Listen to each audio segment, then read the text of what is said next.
Hello, everyone. You're listening to Family Talk, the radio broadcasting ministry of the James Dobson Family Institute. I'm Dr. James Dobson, and thank you for joining us for this program. The following program is intended for mature audiences. Listener discretion is advised.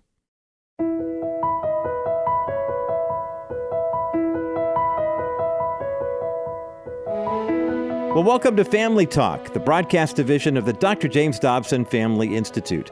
I'm Roger Marsh, and in just a moment, part 2 of Dr. Dobson's powerful conversation featuring David and Claudia Arp answering the question, the kids are gone, now what? The Arps, of course, are the founders of Marriage Alive International, and they're the authors of classic books like 10 Dates for Mates, and the book that we'll be discussing on today's program entitled The Second Half of Marriage, Facing the 8 Challenges of Every Long-Term Marriage. First, though, this reminder, we have a special free opportunity for you from our friends here at the JDFI. Of course, Dr. Dobson wrote a classic book many years ago called Bringing Up Girls, and with over 1 million copies of that book sold initially and even more sold over the years, the biblical principles that you find in there for raising young girls, especially helping them navigate the preteen and teenage years, has proven invaluable for literally millions of families. We have a free 10-day email series that we'd like to make available to you, and you can get your hands on it right away. Simply go to drjamesdobson.org and then click the link at the bottom of today's broadcast page,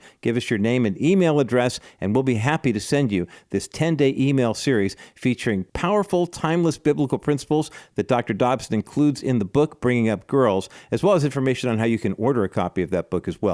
Again, for the 10-day free email series called Bringing Up Girls, go to drjamesdobson.org, or you can call our resource center at 877-732-6825. Now, it's interesting when you think about what happens once those daughters and sons of yours have been raised and moved out. It's an opportunity for a couple to stay connected and actually grow stronger together during this new phase of life. But how does a marriage shift from child-focused to partner-focused? How does communication change when the children are grown and gone?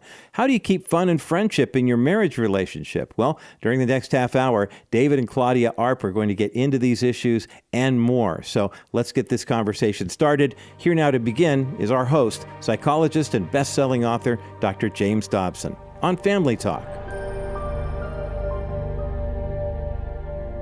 We began this discussion last time talking about the second half of marriage, your book.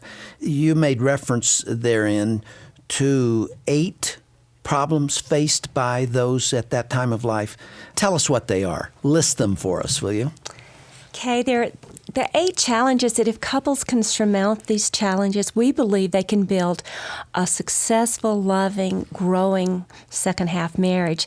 The first challenge is to let go of past disappointments and forgive each other and make that commitment to making the rest of the path, a commitment not only to permanence but to growing in their relationship.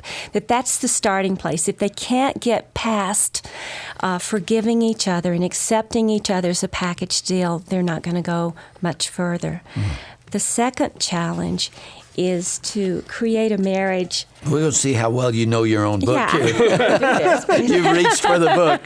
What's the second? Okay, the second is to create a marriage that is partner-focused rather than child-focused. To move past those years when you're just so focusing on your children. Let your adult children grow up. You need to let go and then reconnect with them on an adult level. And then you need to refocus on each other. Well, let me pick it up there. Okay. Challenge number 3 is to maintain an effective communication system that allows you to express your deepest feelings, joys, dreams, expectations to each other, but do it in a positive way. So you say in there that communication in the first half is different than communication in the second half. How so? Well, in the first half, you're communicating in sound bites and just short periods of time. The kids are always there. They're, as we call it, the ankle biters. They're always interrupting you. So your communication is very short, and you don't have time for long conversations. But in the second half, you do have time for those long conversations to talk about the meaning of life and what you personally want to see happen in your life personally over the next X number of years, and where you want your marriage to be. And for some of us men particularly, it's a little uncomfortable. We don't know. This is sort of new for us. It's a new language. What do I say now? Yeah. What's number 4, Dave? Number 4 is to use anger and conflict in a creative way to build your relationship. We've been talking Yes. about that. It's so important in this stage We've of done life. a pretty good job of covering them so far. We have a lot of pastors who tell us that when couples come in who've been married 25, 30 years, this is the issue. There's so much bitterness and resentment that's built up. It's so hard to deal with it. Challenge number 5 is to build a deeper friendship and enjoy your spouse. Fun in marriage is serious business. We need to put more fun. Dating is an important part of it. When we did our national survey, we discovered, and also researchers backed this up, along with how you handle conflict, the greatest indicator we found for a successful long-term marriage was the level of the couple friendship. And the more years they were married, the more important that factor became. And we started thinking about it, and we thought, our culture is not marriage-friendly today. And marriage is not held together from without, it's from within, and it's that core relationship. And the friendship is what builds that relationship, and you build your friendship by having fun together. That reminds me a little bit of the mice who agreed that there needed to be a bell on the neck of the cat, and nobody had an idea how to get it there. We all know we need to be friends in marriage. What do you say to the person that's been married 25, 30 years and says, this person is not my best friend and sometimes not even my friend?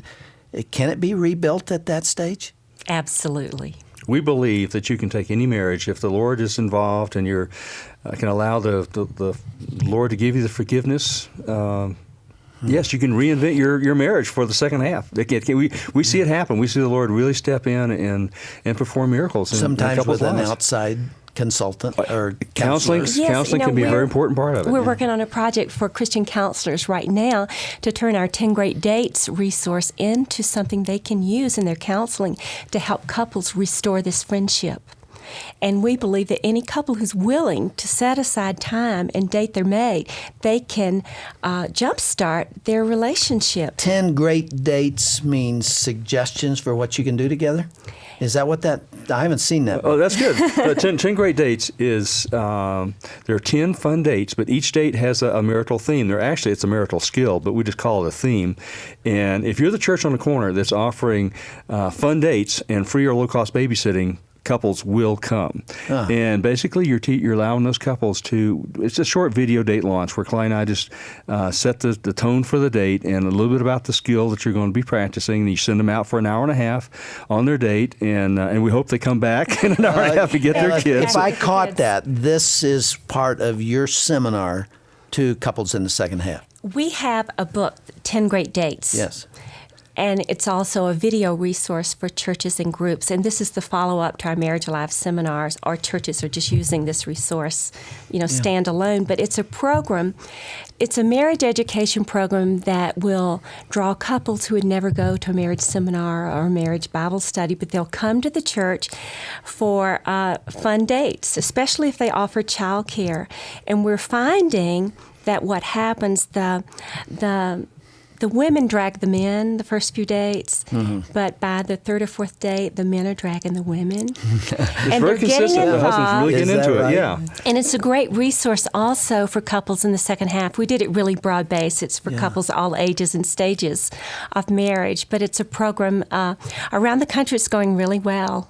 People really do get excited about what you have to say, don't they? Well, apparently. grab it. We're pioneers. We've always been out there sort of pioneering new areas. And so when we started pioneering the empty nest, it wasn't on anybody's radar screen.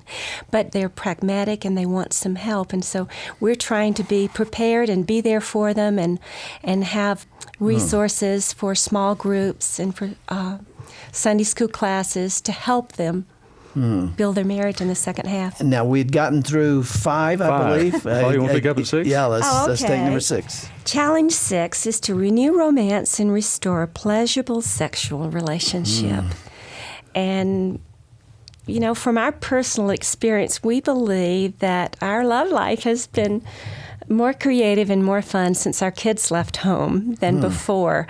We remember those adolescent years. It was probably the low point in our love life. Everything else, too. And everything else. But, 3 sons, and they stayed up later than we did. And, we were pretty exhausted by the time we got the last one out the door. And so, Do you know how many people feel like it's over by that point? Oh, a lot. Yeah.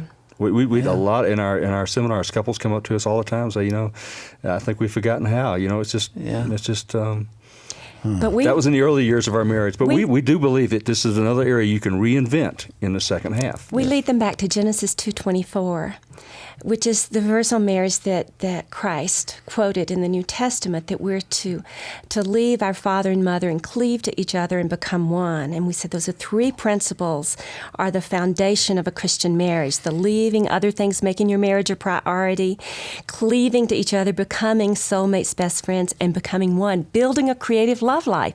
And God commanded us to do it, and He didn't say it's just for the early years. So get busy. He's the one that put that passion within your heart to be played out in the framework of a loving Christian marriage. So get busy loving each other. Now, Empty here nest. is another instance where you may need some help in Yes. understanding that. Well, There may in be the- physical reasons if there's a lack of what's called a libido or desire.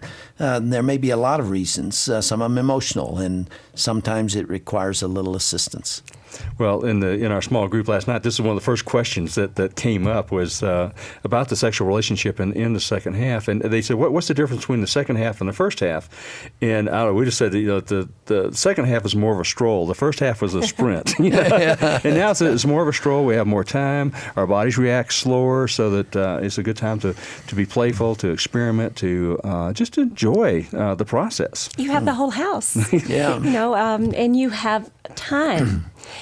But you have to be proactive. You have to be intentional, because if your love life has been on the back burner during those adolescent years and the parenting years, it'll stay there unless you move the pod. And so you have to take the initiative. And so we encourage couples to take getaways. You may be, you might say, well, why do I need to take a getaway? Just to change your environment, just to get out and do something different, and to be adventuresome.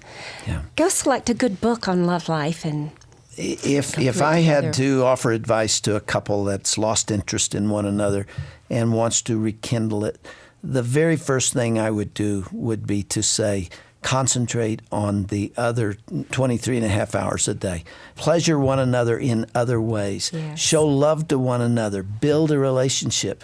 That's what makes a woman respond. You just can't concentrate on the sexual experience itself if you haven't laid the foundation by drawing close to one another. That's what makes human sex different than animal sex. It's because it comes out of a deeply emotional commitment to one another. Out You of have the to start relationship. with that. Right. One little tip that we give in our Marriage Life seminars is we encourage couples in the morning when you say goodbye to each other, kiss for 10 seconds, just 10 seconds.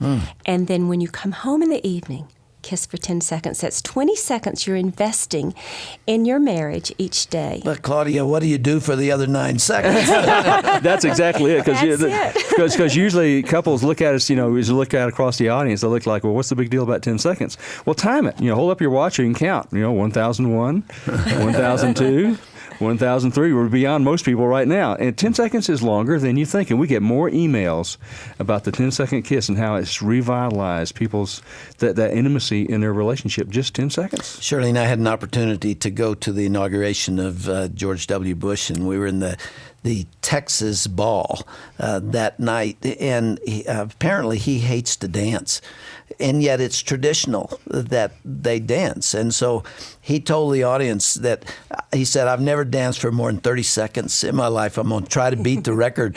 And so they start dancing. They dance for about 12 seconds, and he looks at his watch. How long has this gone on? Yeah, it was tough for him to get through it. Some couples that have been married for 20, 25, 30 years. My find it difficult to kiss for 10 seconds. But what a great idea. You start with 1 second and then work up. Yeah, work up. But we just got an email from a couple saying, we've been practicing the 10-second kiss, and my husband said that, our marriage has made a turn because we're paying more attention to each other. We're being more intentional.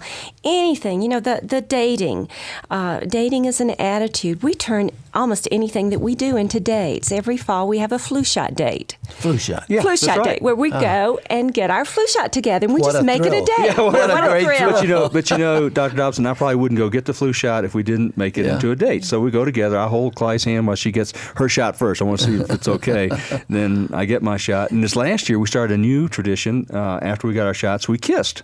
And Dr. Bob, our doctor, he said after 28 years of medicine, I've never seen a couple do this before.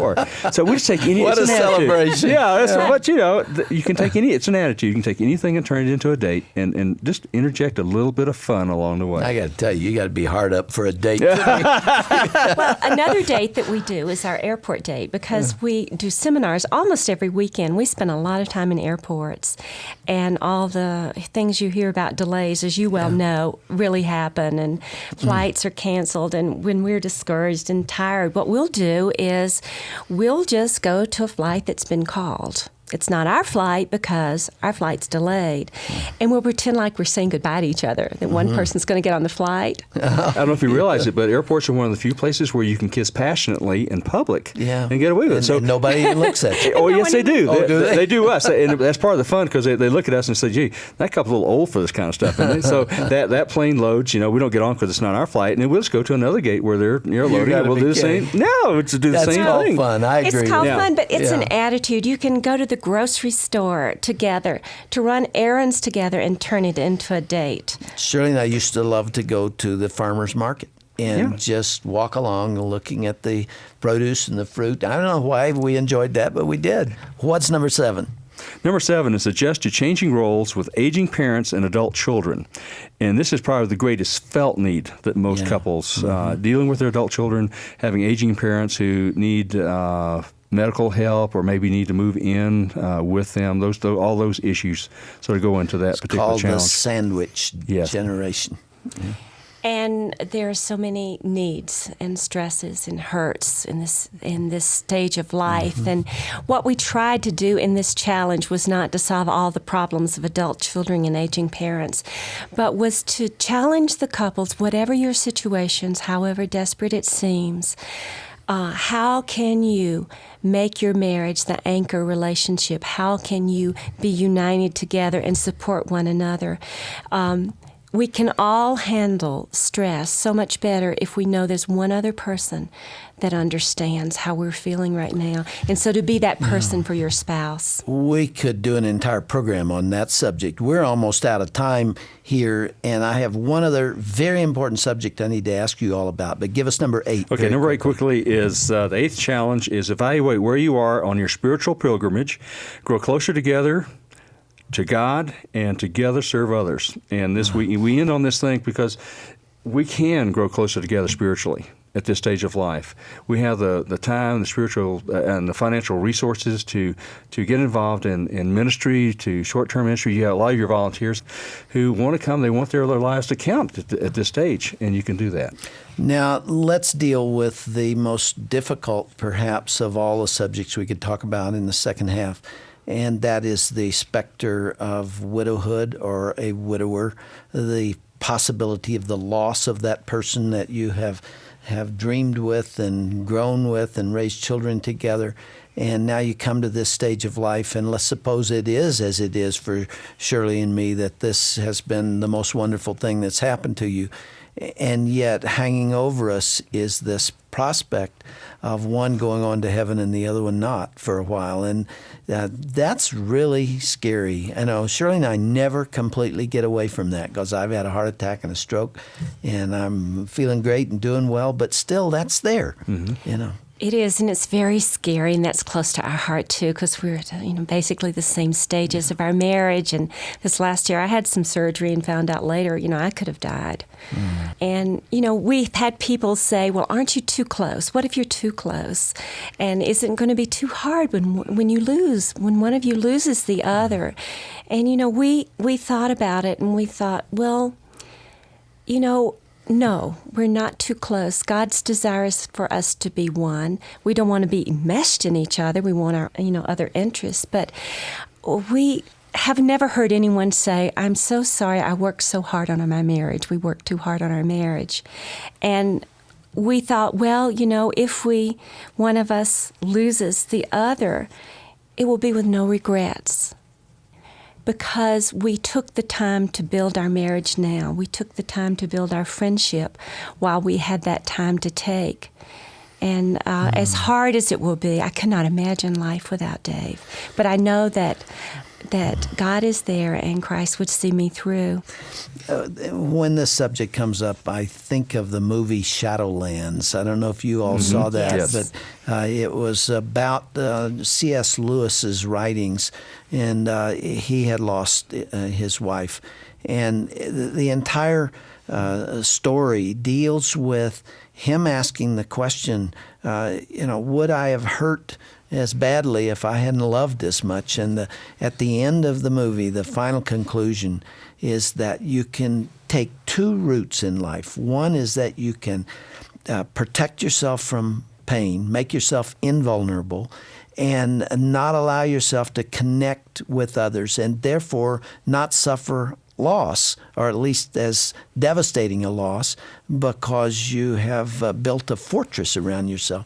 The other approach is to make yourself vulnerable, to love and to value, and then to hurt when loss occurs.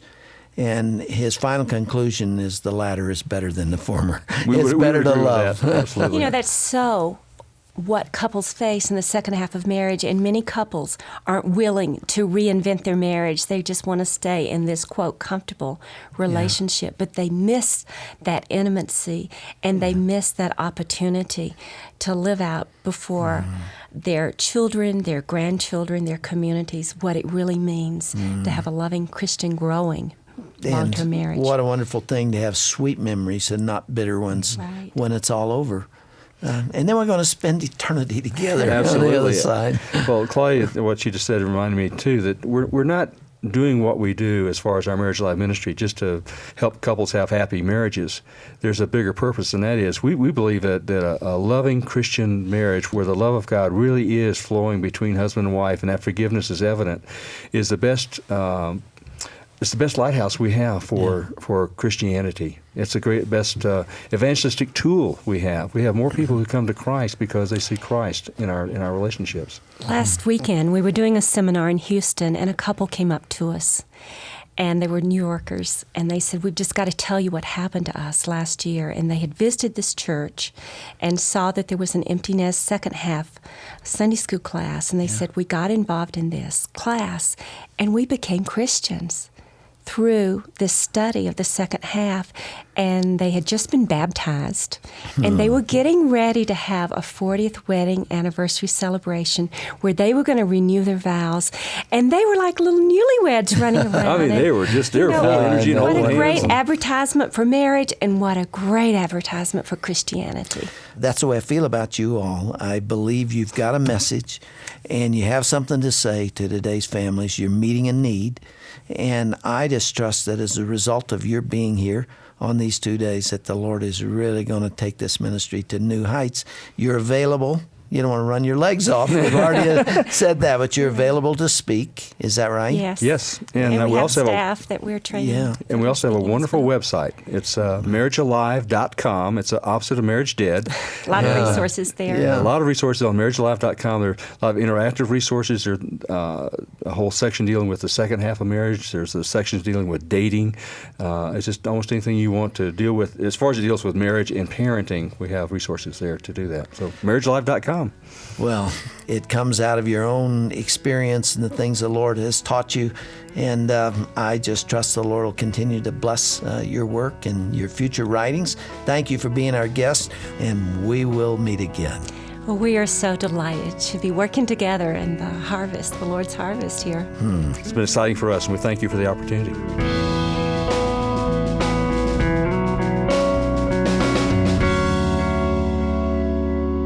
Well, this has certainly been an inspiring and a most useful conclusion to a loving conversation among three people sharing from their hearts based upon their experiences in their own marriages here on Family Talk. Of course, that was Dr. James Dobson with a classic interview he conducted with David and Claudia Arp as they examined the question of the kids are gone, now what? Maybe you or someone you know is going through a similar transition. And if that's the case, please let us know here at Family Talk. If you'd like to learn more about David and Claudia Arp, their ministry, Marriage Alive International, or more information about their resources, visit us online at drjamesdobson.org/Family Talk. That's drjamesdobson.org/Family Talk. While you're there, be sure you also click the link at the bottom of today's broadcast page for more information on how you can start receiving our free 10-day email series based on Dr. Dobson's best-selling book, Bringing Up Girls. Again, it's a 10-part email series that's absolutely free. All you have to do is sign up to get it, and you can start receiving yours today when you go to drjamesdobson.org, or you can call our Resource Center at 877-732-6825. That's 877-732-6825. Well, that's all the time we have for today. I'm Roger Marsh. Thanks so much for listening. Be sure to join us again next time right here for another edition of Dr. James Dobson's Family Talk. And now, if you'll excuse me, I plan to spend some time with my lovely wife, Lisa. Maybe we'll go on a date or something. See you next time. This has been a presentation of the Dr. James Dobson Family Institute.